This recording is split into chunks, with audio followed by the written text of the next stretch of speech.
হয়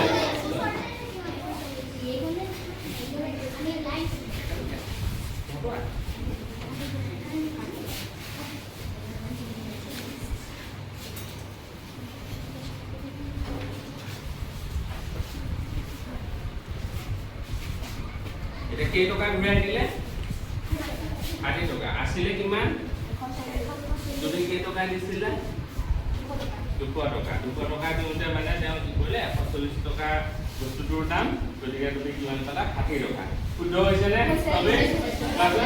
ইয়াতে 200 টকা 140 টকা আছিলে কেইটোৰ দাম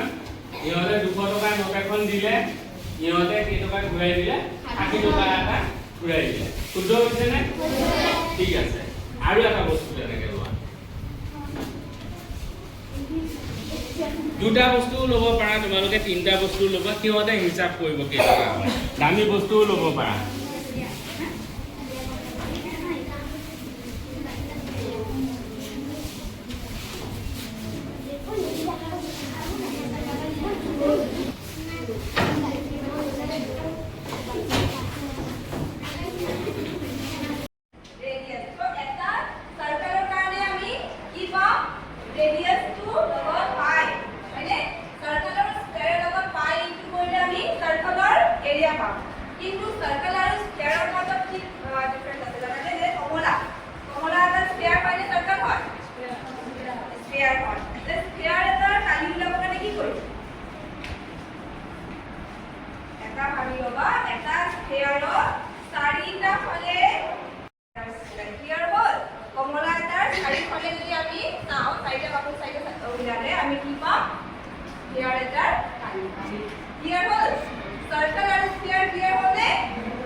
লিখিলোৱা